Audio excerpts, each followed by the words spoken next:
네, 사랑하는 성도님들, 오늘 말씀은 우리 인생의 풍랑 속에서 우리의 능력과 지혜로는 도저히 감당할 수 없는 상황들을 우리가 만날 때에 하나님께서 우리를 구원하시고 또 궁극적으로 세상의 정의를 세우시는 분이다 라는 고백을 담고 있습니다.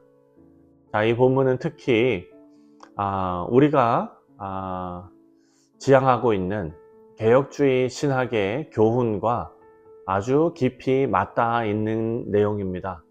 우리의 신앙과 삶에 중요한 의미를 주는 오늘 본문을 통해서 하나님께서 우리 모두에게 주시는 은혜가 있으시기를 주님의 이름으로 축원드립니다.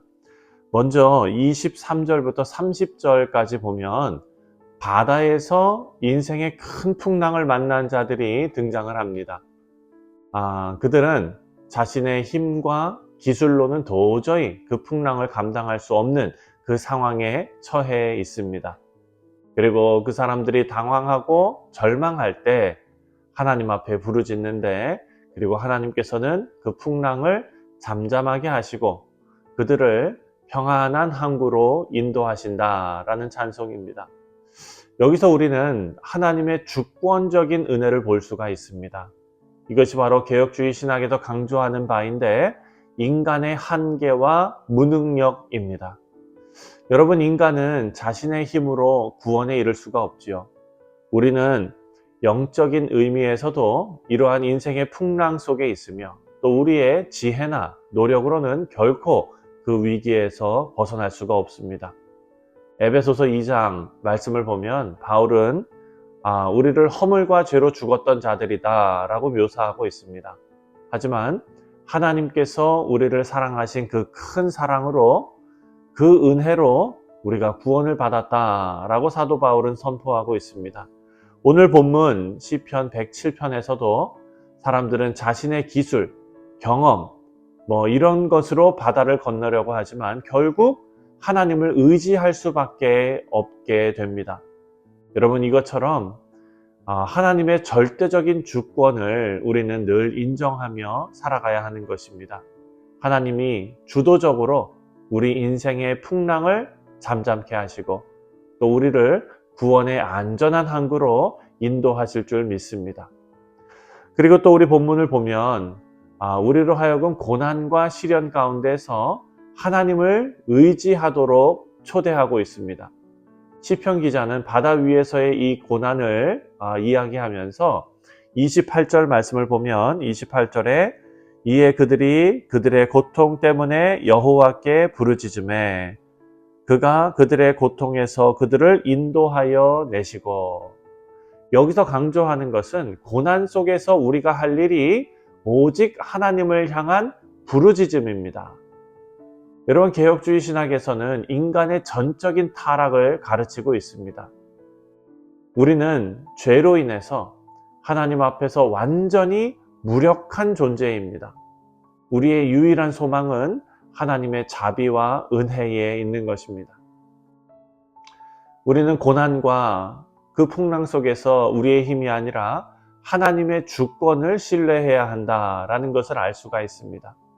잠잠하게 하시는 하나님, 풍랑을 다스리시는 하나님, 하나님은 하나님의 절대적인 주권 안에서 우리를 지키십니다.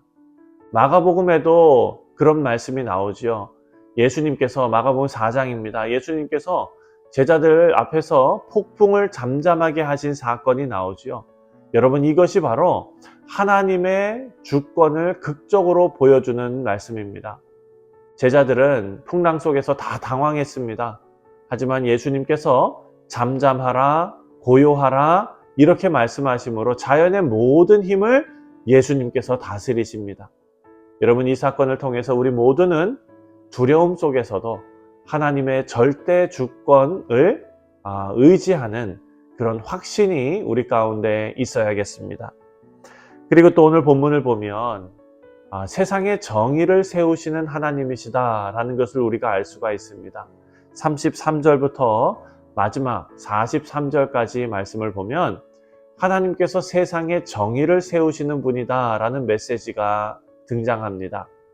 하나님께서는 강을 사막으로, 샘을 마른 땅으로, 그리고 기름진 땅을 소금밭으로 바꾸시기도 합니다. 그리고 반대로 사막을 물이 있는 곳으로, 마른 땅을 샘이 되게 하시는 그런 분입니다. 35절 말씀을 보면 광야가 변하여 못이 되게 하시며 마른 땅이 변하여 샘물이 되게 하시고, 여러분, 이 구절들은 하나님의 절대 주권뿐만 아니라 하나님께서 이 세상 속에서 정의와 공의를 바로 세우시는 분임을 강조합니다. 칼빈주의를 들어보셨을 것입니다. 칼빈주의 신학을 보면 하나님의 주권은 단지 구원에만 국한되지 않고 세상의 모든 일에 하나님의 주권이 다 미친다고 가르치고 있습니다. 하나님은 세상의 통치자이시고, 그리고 하나님의 정의는 세상에 완전하게 이루어질 것입니다. 요한계시록 말씀을 보면 새 하늘과 새 땅이 임하고 하나님의 정의가 완전히 실현되는 날을 우리가 보게 될 것이다 라고 예언하고 있습니다. 여러분, 이처럼 하나님은 궁극적으로 세상의 정의를 다 세우실 것이고, 그 과정 속에서 우리는 하나님의 통치와 계획을 전적으로 신뢰해야 한다라는 것을 가르쳐주고 있습니다. 하나님께서는 가난한 자를 높이시고 교만한 자를 낮추십니다. 41절입니다. 41절에 궁핍한 자는 그의 고통으로부터 건져주시고 그의 가족을 양떼같이 지켜주시나니. 아멘. 하나님께서 세상의 기준이 아니라 하나님의 정의로운 기준으로 세상을 다스린다는 것입니다. 여러분, 세상의 기준은 뭡니까? 약한 자는 짓밟힙니다. 강한 자들만 살아남습니다. 약육강식이 바로 세상의 법칙입니다. 여러분, 우리가 보기에는 때로 고난이 축복이 아니라고 느낄 수 있지요. 하지만 하나님께서는 그 고난 속에서도 하나님의 공의로운 목적을 이루신다라는 사실을 우리가 깨달아야 합니다. 그래서 하나님의 주권적인 은혜 안에서 우리는 소망을 가질 수 있습니다. 우리 사랑하는 성도님들, 우리의 인생에서 마주하는 이 풍랑 같은 이 고난은 때로 우리를 힘과 지혜로 연결할 수 없는, 해결할 수 없는 그 모든 문제들을 우리 인생 가운데 가득 던져 놓습니다. 그러나 우리가 기억해야 할 것은 우리의 구원과 인생의 모든 문제는 하나님의 주권적인 은혜 안에서 이루어진다라는 것입니다. 그래서 하나님의 주권적 은혜는 우리에게 확신과 소망을 가져다 줍니다. 바울이 로마서 8장 말씀에서 나는 확신하노니 사망이나 생명이나 그 어떤 것도 우리 주 그리스도 안에 있는 하나님의 사랑에서 우리를 끊을 수 없다라고 고백했습니다. 하나님께서는 우리를 결코 버리지 않으십니다. 오늘 본문에 나오는 이 풍랑 속에서도 우리를 지키십니다. 평안의 항구로 인도해 주십니다. 그것을 믿는다면 이제는 우리 삶 속에서 다짐하고 실천해야 할 부분들이 있습니다. 바로 하나님을 전적으로 의지하는 삶입니다. 우리가 할 수 없는 것들을 다 하나님께 맡기고 고난의 순간에 하나님께 부르짖는 것이 우리 첫 번째 반응이 되어야 합니다. 세상의 풍랑 속에서 우리가 의지해야 할 것은 우리 능력이 아니라 하나님의 능력이죠. 여러분, 잠언 3장입니다.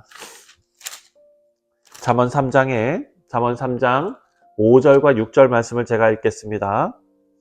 너는 마음을 다하여 여호와를 신뢰하고 내 명철을 의지하지 말라. 너는 범사에 그를 인정하라. 그리하면 내 길을 지도하시리라. 아멘. 여러분, 얼마나 위로가 되고 힘이 되는 말씀입니까? 우리 삶의 모든 부분에서 하나님을 인정하고 하나님께 우리의 길을 맡길 때에 하나님께서 친히 우리 길을 인도하신다 약속하셨습니다. 말씀을 맺겠습니다. 사랑하는 성도님들, 하나님의 주권적인 은혜 안에서 소망을 가지시는 그런 인생을 살아가시기를 주님의 이름으로 축원드립니다. 하나님은 우리의 구원자이시고 인생의 모든 풍랑에서 우리를 지키시는 분이시고 우리는 하나님께 전적으로 의지하고 감사와 찬양으로 하나님 앞에 나아가며 정의를 실천하고 소망을 포기하지 않는 그런 인생을 살아가야 할 것입니다. 여러분, 이런 결단을 가지고 오늘 하루도 하나님의 주권적인 은혜 속에서 평안을 누리시는 우리 성도님들 다 되시기를 주님의 이름으로 축원드립니다. 기도하겠습니다.